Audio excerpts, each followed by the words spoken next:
Islam, Shalom, Hola, Aloha, Bonjour, Osio, Assalamu Alaikum, Konnichiwa. This your brother Zach Bay, Indigenous American Moor, coming to you live in full effect. Like, share, subscribe to my channel, hit that notification bell down below so you can be notified whenever I'm dropping some new content. Leave a comment, interact with me. Thank you, I really do appreciate the viewership. Let's jump into another one. Black's Law Dictionary. Back at it again.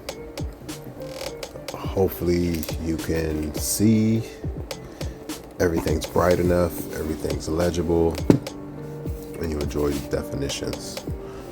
All right, don't forget you can pause it and read at your leisure, but I want to start off right here.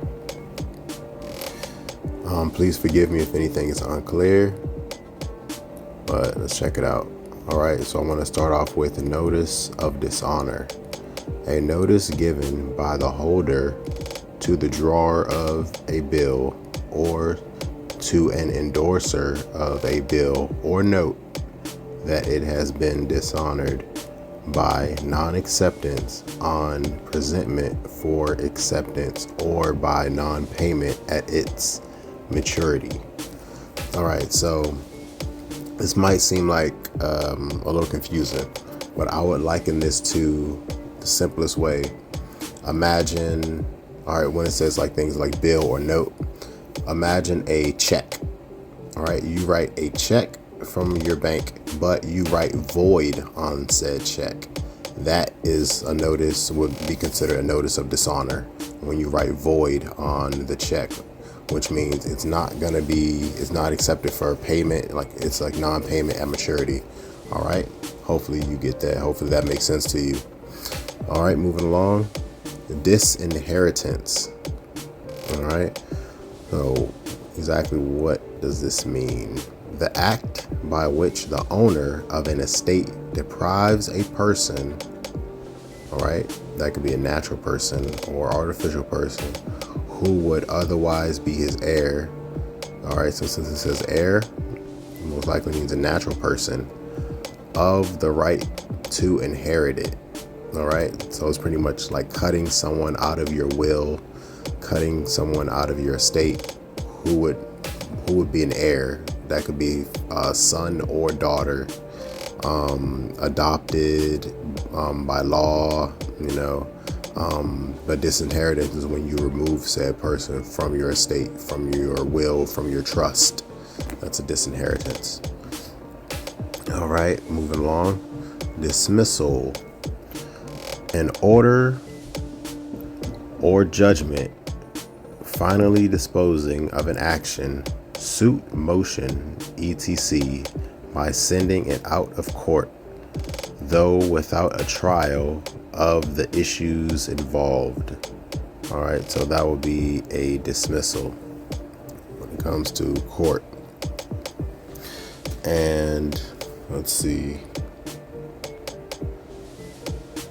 Dismissal with prejudice. I believe I went over this before, but just to go full circle and draw it all together. So from dismissal to dismissal with prejudice, what do they mean? It says an adjudication on the merits and final disposition barring the right to bring or maintain an action on the same claim or cause. All right, so when someone is brought to court on any type of suspicion, allegation of sorts, and the case is won, it's dismissed, or they refuse to prosecute. All right, that would be non pro se. All right, so if a case is dismissed with prejudice, that's like the most powerful dismissal. That means it's barred from ever being brought back into court. They can never bring you up on those charges ever again. See, the cause or action is maintained. They can never bring up that cause or action against you again. It's final. It's done. Almost like the double jeopardy rule. All right, once they do it one time, they cannot bring it up again. All right, dismiss with prejudice. All right, so that's the prejudice part. Don't forget, you can pause this and read it at your leisure, because there's more definitions here that you can clearly see. All right, let's see. Dismissal without prejudice. Let's see what it says. A dismissal as of a bill in equity without prejudice to the right of the complainant to sue again on the same cause of action. The effect of the word without prejudice is to prevent the decree of dismissal from operating as a bar to the subsequent suit. All right. See how when it says without prejudice, these words, dismissal without prejudice, that lets you know that it can be brought up again. All right. The complainant they can sue again. They can try to remake their case. They can submit new evidence, new documentation. They can continue surveillance. A lot of the time, that's when, like federally, they'll continue to watch said target and attempt to bring up the case or the cause for the case once again at a later date. All right, so that's dismissal without prejudice. All right, let's see. Disorderly conduct. This one I was getting concerns about, a couple questions, because some people can't really seem to wrap their head around it exactly what it means, because it's kind of vague, right? And even here it kind of tells you. It says a term of loose and indefinite meaning. All right, so that means it's like it's very vague. It kind of has some flexibility, you know what I'm saying, in law. All right, except as occasionally defined in statutes. All right, and we're gonna go over that part. By signifying generally any behavior that is contrary to law, and more particularly such as tends to disrupt the public peace or decorum, scandalize the community, or shock the public sense of morality. All right, so I kind of think that's important. Things that shock the public sense of morality. The way a lot of people are dressing in public nowadays can be considered disorderly conduct, but it doesn't really seem to be policed. But it really depends on where you are. All right, it's kind of like state regulated. Yeah, it says tends to disrupt the public peace or decorum, scandalize, all right, shock and awe, all right, shock the public sense of morality. Kind of makes you think like what's really going on here. All right, so when it comes to people, persons, I would say disorderly persons. Okay, such as are dangerous or hurtful to the public peace and welfare by reasons of their misconduct or vicious habits, and are therefore amenable to police regulations. All right, so vicious habits, misconduct, dangerous or hurtful to the public welfare or peace, that can give them cause to police your actions. It says the phrase is chiefly used in statutes. All right, mentioned that before, in statutes, which aren't necessarily law, right? And the scope of the term depends on the local regulations. You see what I mean? The scope depends on the local regulations. Like, where are you when this is happening? It's really like your surroundings. Where are you? Your locality, your location has a lot to do with the disorderly conduct and disorderly persons. All right, let's continue here. Dispel, to drive away by scattering,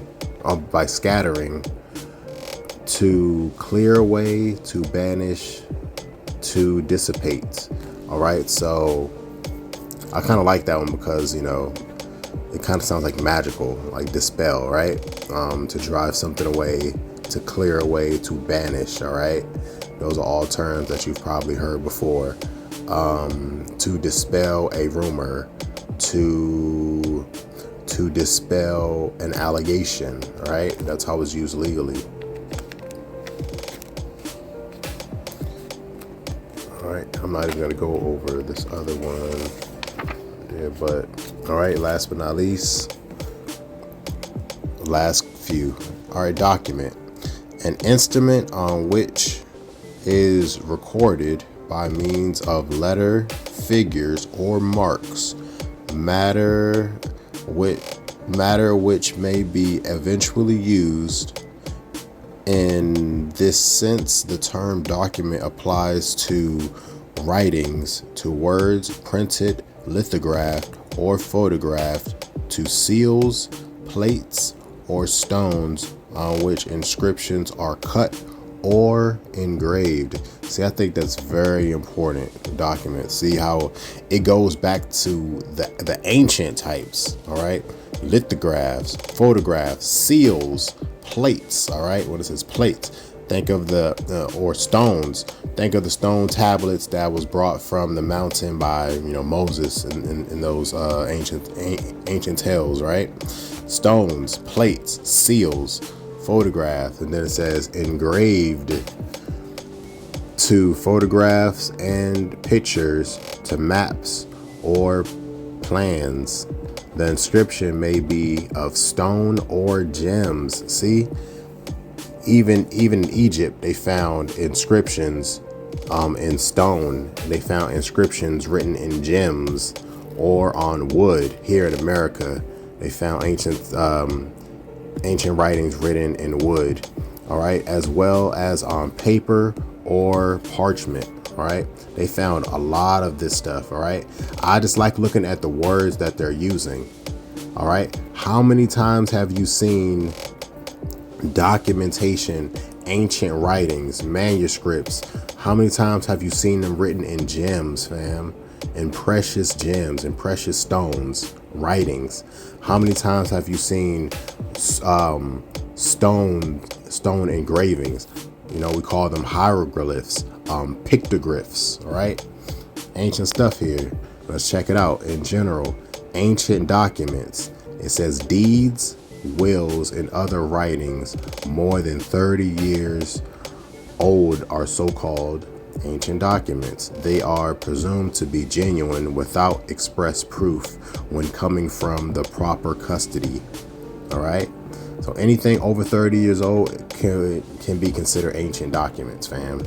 And foreign documentation. All right, foreign document, one which was prepared or executed in a foreign country or state, foreign state or country, or which comes from a foreign state or country. All right, that's foreign document. All right, you have to remember our status here as foreign nationals, as nationals here in America. All right, ancient documents, foreign documents, all this makes sense. All this is very relevant. And all right, now this is the last definition for this video, but I thought this was interesting. I've heard of the term pig Latin before, but I came across this term dog Latin. All right, it says the Latin of illiterate persons, Latin words put together on the English grammatical system. All right, that's pretty simple. So apparently Latin can't really be written in the English grammatical system. All right, it's considered dog Latin. I've heard of pig Latin before, which I believe is Latin spoken in a backwards dialect. Dog Latin is illiterate people's Latin. I thought that was very, very important and interesting. Let me know how I'm doing down below. This is your brother Zach Bay, Indigenous American Moor. Hopefully you enjoyed this episode of Black's Law Dictionary 4th edition definitions. Hey, like, share, subscribe. Peace.